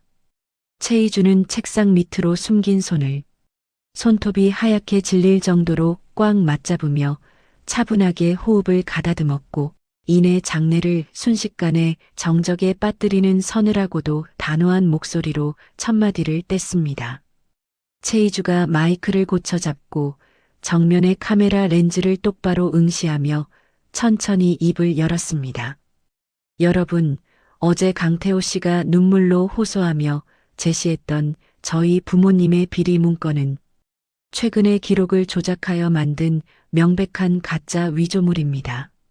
지금 화면에 띄워드리는 국립과학수사연구원의 긴급 정밀 감정 결과와 문서 전문가들의 소견서를 직접 눈으로 확인해 주시기 바랍니다. 강당 벽면에 설치된 대형 화면 위로 강태호가 내밀었던 종이 뭉치가 사실은 특수한 인쇄 기법으로 최근에 출력된 가짜라는 증거들이 붉은색 표시와 함께 선명하게 드러났습니다. 기자들 사이에서 경악 섞인 웅성거림이 파도처럼 밀려오자 최이주는 지체하지 않고 권도윤의 옷주머니에서 찾아냈던 소형 녹음기를 꺼내 마이크에 바짝 가져다 댔습니다.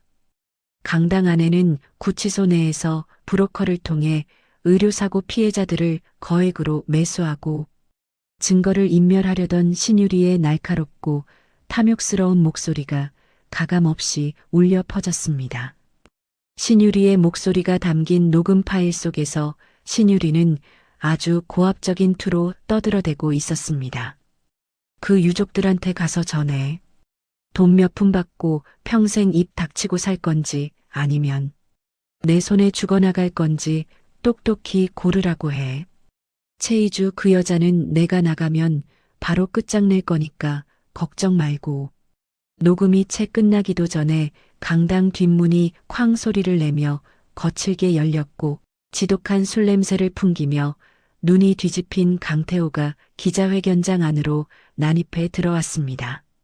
강태호가 기자들을 거칠게 밀치며 단상 위로 올라오려 발악을 하며 소리를 질렀습니다.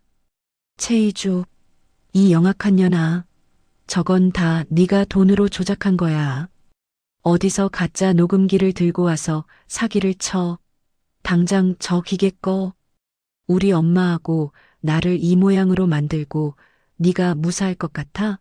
내가 오늘 너 죽이고 감옥 간다. 최이주는 강태호의 광기 어린 난동에도 눈 하나 깜짝하지 않고 그를 차갑게 내려다보았습니다. 최이주는 미리 대기시켜둔 잠입 취재팀의 실시간 생중계 카메라를 강태호의 얼굴에 들이대며 더욱 또렷하고 울림 있는 목소리로 주변 기자들에게 상황을 설명했습니다. 최이주가 강태호의 입에서 나오는 온갖 폭언을 묵묵히 받아내다가 서류 한 장을 높이 치켜들었습니다. 강태호 씨, 당신이 방금 뱉은 모든 말은 실시간으로 전국에 생중계되고 있습니다. 그리고 당신이 신유리와 공모해서 권도윤 대표를 습격하라고 지시한 조폭의 자백 영상도 확보했습니다. 어디 이 영상도 조작이라고 한번 우겨보시죠. 세상 사람들이 당신의 추악한 민낯을 다 보고 있습니다. 강태호가 그 자리에 얼어붙은 듯 멈춰서서 화면에 나타난 자신의 오랜 신복이 수갑을 찬 채 모든 범행을 실토하는 영상을 멍하니 쳐다봤습니다.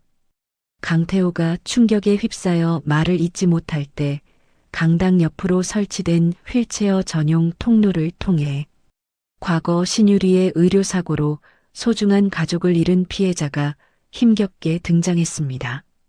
피해자가 휠체어 바퀴를 직접 손으로 굴려 기자들 앞에 서서 피 맺힌 눈물로 호소하기 시작했습니다. 신유리 저 여자는 의사가 아니라 사람의 목숨을 돈으로 계산하는 살인마입니다. 제 아이를 수술대 위에서 죽게 만들고도 사과 한마디 없이 돈으로 제 입을 막으려 했습니다. 협박까지 일삼던 저 악마 같은 인간들을 제발 법의 심판대에 세워주십시오. 장내의 분위기는 순식간에 숙연해졌다가 이내 신유리와 강태호를 향한 격렬하고도 뜨거운 분노의 함성으로 바뀌어 강당 전체를 뒤흔들었습니다. 최희주는 휠체어에 앉아 오열하는 피해자의 손을 따뜻하게 맞잡으며 그녀의 용기에 감사를 표했습니다. 강태호는 도망칠 곳을 찾으려 사방을 둘러보았으나 이미 경찰들이 모든 출입구를 봉쇄한 상태였습니다. 같은 시각 HJ 솔루션 로비에서 머리에 띠를 두르고 시위를 벌이던 김선영에게도 심판이 찾아왔습니다. 김선영이 경비원의 멱살을 잡고 침을 뱉으며 여전히 아나무인으로 악을 쓰고 있을 때 정장 차림의 형사들이 김선영의 앞을 가로막고 차가운 수갑을 꺼내 보였습니다. 형사가 김선영의 팔을 거칠게 꺾어 잡으며 엄중한 목소리로 체포 이유를 고지했습니다. 김선영 씨, 당신을 허위사실 유포에 의한 명예훼손 및 업무방해, 그리고 비자금 조성 공모 혐의로 긴급 체포합니다. 지금부터 당신이 하는 말은 법정에서 불리하게 작용할 수 있으니 조용히 따라오십시오. 김선영이 자신의 손목에 채워진 차가운 금속 수갑을 보며 믿기지 않는다는 듯 바닥에 주저앉아 비명을 질렀습니다. 이게 무슨 짓이야? 내가 이 회사의 전주인이고 태호 엄마야. 희주야, 나 좀 살려다오. 우리 태호 어디 있니? 저놈들 좀 치워봐라. 기자회견장 안에서 도망치려던 강태호 역시 뒷문 복도에서 미리 매복해 있던 형사들에 의해 뒷덜미를 붙잡혀 바닥에 꼴사납게 처박히는 신세가 되었습니다. 형사가 강태호의 등에 무릎을 올리고 체중을 실어 강하게 누르며 차갑게 말했습니다. 강태호 씨, 당신을 회삿돈 횡령 및 살인교사 미수 혐의로 체포합니다. 권도윤 대표의 사고를 지시한 명백한 정황이 블랙박스와 통화 기록으로 다 확인되었습니다. 반항하면 더 힘들어질 테니 순순히 포박에 응하시지 그러십니까? 강태호는 흙바닥에 얼굴이 박힌 채로 살려달라고 비굴하게 소리쳤지만 그를 바라보는 기자들의 무수한 카메라 셔터 소리만이 차가운 조롱처럼 귓가를 때렸습니다. 최희주는 연행되어 멀어지는 강태호의 뒷모습을 보며 10년 동안 가슴을 옥죄었던 지독하고도 길었던 악연이 비로소 끝이 나고 있음을 느끼며 깊은 안도의 한숨을 내쉬었습니다. 구치소 안에서 보석허가 소식만을 기다리며 승리의 미소를 짓고 있던 신유리에게도 날벼락이 떨어졌습니다. 교도관이 신유리의 방으로 들이닥쳐 신유리가 은밀하게 숨겨두었던 통신 기기들을 압수하고 보석허가 취소 명령서와 추가 기소 통지서를 그녀의 발등 위에 거칠게 던졌습니다. 교도관이 신유리를 마치 벌레를 보듯 차가운 눈으로 내려다보며 사무적으로 통보했습니다. 신유리 씨, 보석 취소됐습니다. 증거인멸 및 교사 혐의로 추가 기소되었으니 당분간 여기서 나갈 생각은 꿈도 꾸지 마십시오. 당신 의사 면허도 완전히 박탈되었습니다. 신유리는 통지서를 손으로 갈갈이 찢어버리며 미친 사람처럼 교도관에게 달려들었지만 이내 건장한 기동대원들에게 제압당해 차가운 독방 바닥에 내동댕이 쳐지고 말았습니다.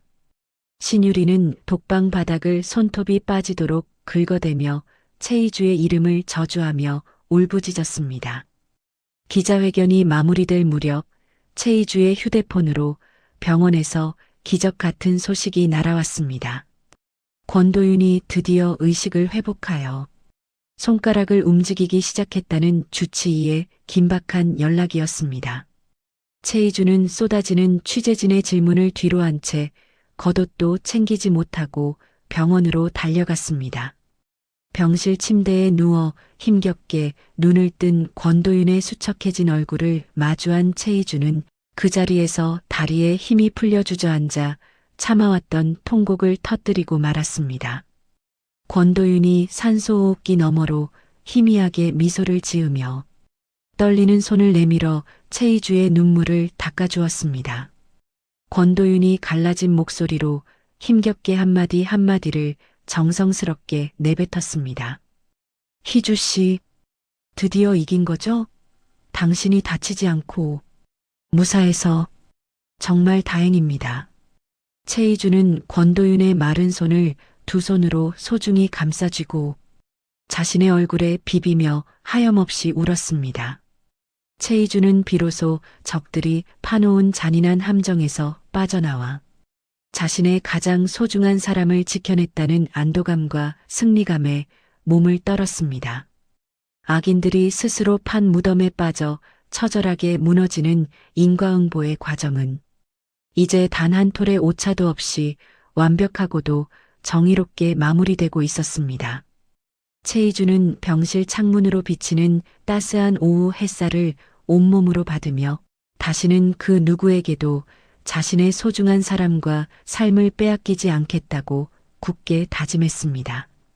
최희주의 눈빛은 이제 상처받은 피해자의 흔적은 온데간데 없이 사라졌고 자신의 운명을 스스로 개척하고 승리한 위대한 포식자의 눈빛으로 찬란하게 빛나고 있었습니다. 법정의 공기는 무겁고 서늘했으며 판사의 최종 선고가 내려지는 순간 장내에는 숨소리조차 들리지 않는 팽팽한 긴장감이 감돌고 있었습니다. 최희주는 방청석 맨 앞줄에 앉아 지난 10년의 세월을 보상받기라도 하듯 꼿꼿한 자세로 피고인석에 앉은 강태호와 신유리를 뚫어지게 응시했습니다. 판사가 안경을 고쳤으며 두꺼운 판결문을 한 장 한 장 넘기는 소리가 마이크를 타고 강당 전체에 울려 퍼질 때마다 피고인들의 어깨는 눈에 띄게 움츠러들었습니다. 마침내 판사가 엄숙한 목소리로 강태호를 향해 징역 15년의 중형을 선고하자 강태호는 다리에 힘이 풀린 듯 바닥으로 주저앉으며 비명을 질렀습니다. 강태호가 옆에 서 있던 교도관의 팔을 붙잡고 늘어지며 쉰 목소리로 법정을 향해 소리쳤습니다. 재판장님, 이건 말도 안 됩니다. 제가 한 게 아닙니다. 다 신유리 저 여자가 시킨 일이에요. 전 옆에서 시키는 대로만 했을 뿐입니다. 제발 한 번만 선처해 주십시오. 전 정말 억울해서 이대로 못 갑니다. 옆에 서 있던 신유리 역시 징역 12년과 의사 면허 영구 박탈이라는 선고를 듣고는 마치 영혼이 빠져나간 사람처럼 초점 없는 눈으로 허공을 응시했습니다. 신유리가 부들부들 떨리는 입술을 깨물다가 옆에 있던 변호사의 옷소매를 거칠게 잡아당기며 히스테릭한 웃음 섞인 목소리로 소리를 질러댔습니다. 내 면허가 왜 박탈당해? 내가 어떻게 공부해서 딴 면허인데 감히 누가 뺏는다는 거야. 이건 무효야. 항소해. 당장 항소해서 저 최희주라는 여자도 같이 감옥에 보내버리라고. 저 여자가 다 조작한 거란 말이야. 나만 죽을 수는 없어. 교도관들이 발악하는 강태호와 신유리의 팔을 억세게 잡아채며 법정 밖으로 강제로 끌고 나가자 최희주는 그들의 비참한 뒷모습을 보며 비로소 가슴속에 묵은 응어리가 녹아내리는 것을 느꼈습니다. 정의의 심판은 차갑고 날카로웠지만 최희주가 느낀 해방감은 그 무엇보다 뜨겁고 강렬하게 그녀의 온몸을 감싸 안으며 새로운 삶의 시작을 알리고 있었습니다. 재판 결과가 나온 지 어느덧 6개월이라는 시간이 흘렀고 세상은 최희주의 승리를 완벽한 인과응보의 사례로 기억하며 그녀의 행보에 찬사를 보냈습니다. 반면 한때 강성건설의 여제로 군림하며 며느리를 종부리듯 했던 김선영은 이제 서울 변두리의 낡은 공원 벤치에서 폐지를 줍다 쉬는 비참한 노인이 되었습니다. 김선영은 치매 초기 증상까지 겹쳐 지나는 행인들을 붙잡고 예전 시댁이 잘나가던 시절의 이야기를 쉴 새 없이 늘어놓곤 했습니다. 김선영이 때가 찌든 점퍼 소매로 연신 흐르는 코끝을 훔치며 낯선 사람에게 말을 걸었습니다. 이봐요, 우리 며느리가 최희주라고 알아? 그 애가 곧 좋은 차를 보내줄 거야. 우리 집 칠순 잔치가 얼마나 화려했는데 그때 먹은 갈비 맛을 잊을 수가 없네. 조금만 기다려봐. 우리 아들이 상무님인데 금방 데리러 올 거니까. 김선영은 자신이 그토록 무시했던 며느리가 이제는 손에 닿을 수도 없는 거물이 되었다는 사실을 완전히 잊은 채 과거의 영광 속에 갇혀 빈민가 급식소를 전전했습니다. 그녀가 누리던 화려한 보석과 비단 옷은 이미 경매로 넘어가 타인의 손에 들어갔고 김선영에게 남은 것은 구멍난 양말과 쉰내나는 낡은 배낭뿐이었습니다. 최희주는 김선영의 소식을 비서를 통해 전해 들었지만 단 한 번도 그녀를 찾아가거나 금전적인 도움을 주지 않으며 철저하게 타인으로 남는 길을 선택했습니다. 용서라는 이름의 자비는 진심으로 뉘우치지 않는 자들에게는 그저 사치스러운 면죄부일 뿐이라는 사실을 최희주는 지난 고통의 세월 속에서 배웠기 때문입니다. 길가에 버려진 낙엽처럼 초라해진 김선영의 모습은 탐욕의 끝이 얼마나 허망한지를 보여주는 살아있는 증거와도 같았습니다. 강성건설은 최희주의 계획대로 공중분해되어 HJ솔루션의 건설 부문으로 흡수 통합되었습니다. 최희주는 강성건설의 부패한 경영진들을 모조리 쳐내고 현장에서 묵묵히 땀 흘리던 성실한 직원들에게는 더 나은 대우와 비전을 제시했습니다. 새롭게 단장한 HJ솔루션의 대표실에서 최희주가 벽에 걸린 새로운 로고를 확인하며 옆에 서 있던 권도윤에게 맑은 목소리로 말을 건넸습니다. 이제야 회사가 정말 사람 냄새가 나는 곳으로 변한 것 같아요.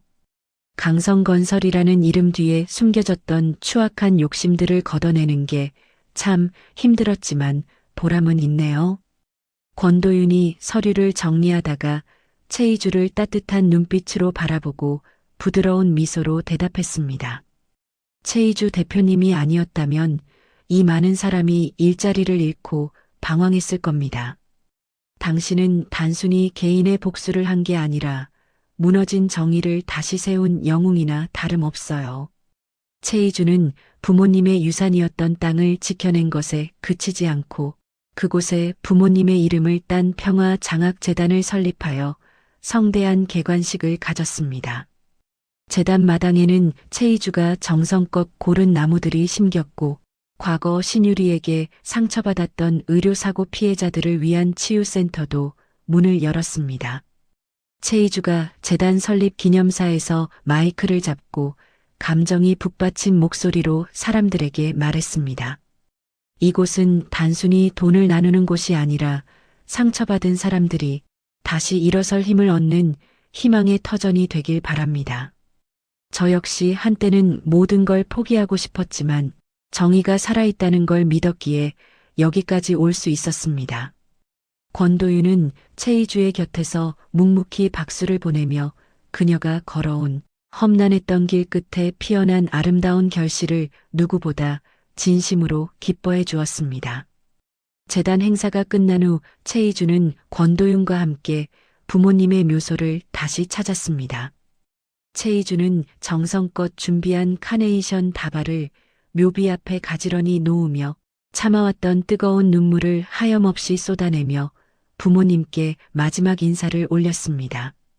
최희주가 손등으로 눈물을 닦아내며 묘비의 차가운 석재를 어루만지며 속삭였습니다. 아빠, 엄마, 저 이제 정말 부끄럽지 않은 딸로 살 수 있게 되었어요. 그 사람들이 우리 부모님 명예 더럽혔던 거 제가 하나하나 다 닦아냈으니까 이제는 걱정하지 마시고 그곳에서 편히 쉬세요. 사랑해요, 정말로요. 권도윤이 최희주의 가냘픈 어깨를 살며시 감싸 안으며 푸른 하늘을 바라보고 함께 인사를 건넸습니다.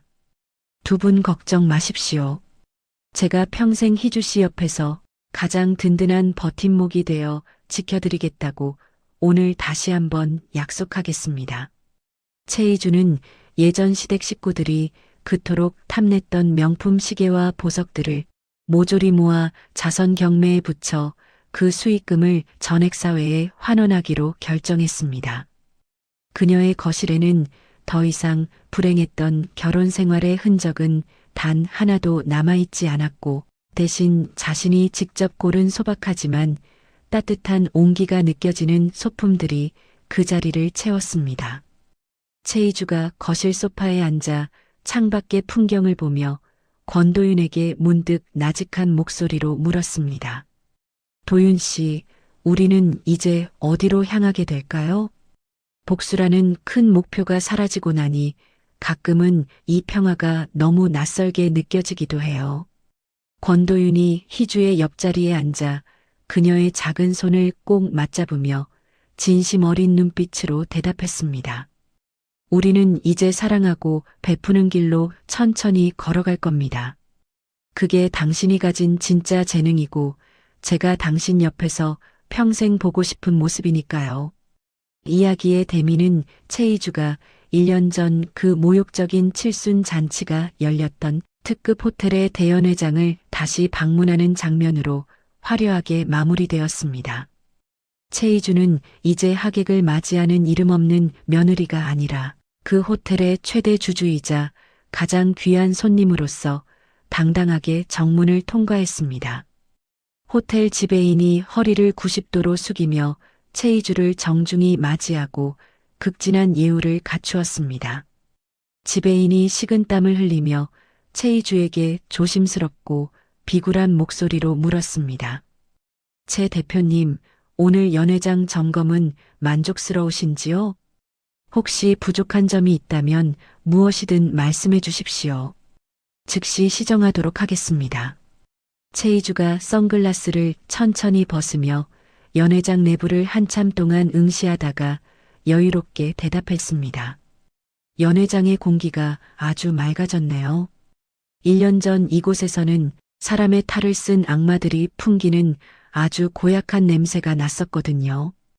호텔 정문을 나서는 최희주의 등 뒤로 붉게 물든 황금빛 노을이 눈부시게 쏟아졌습니다.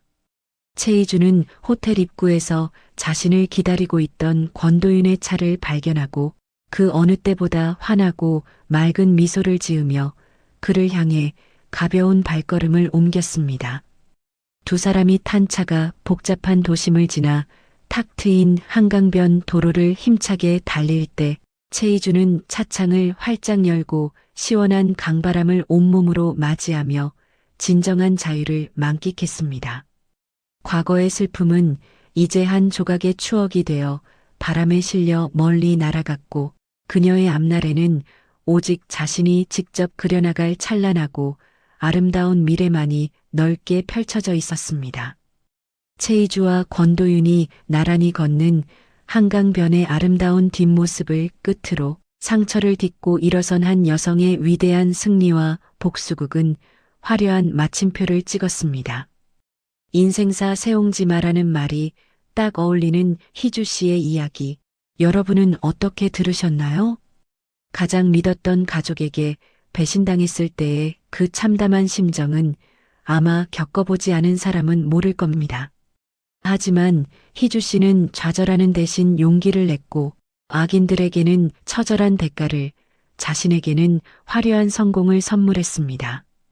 결국 뿌린 대로 거둔다는 인과응보의 진리는 시간이 아무리 흘러도 변치 않는 법인가 봅니다. 지금 당장 억울하고 힘든 일을 겪고 계신 분이 있다면 희주 씨처럼 곧 눈부신 아침이 찾아올 거라 믿으셨으면 좋겠습니다. 여러분의 삶에도 언제나 정의로운 보상과 따뜻한 행복만이 가득하기를 진심으로 응원하겠습니다.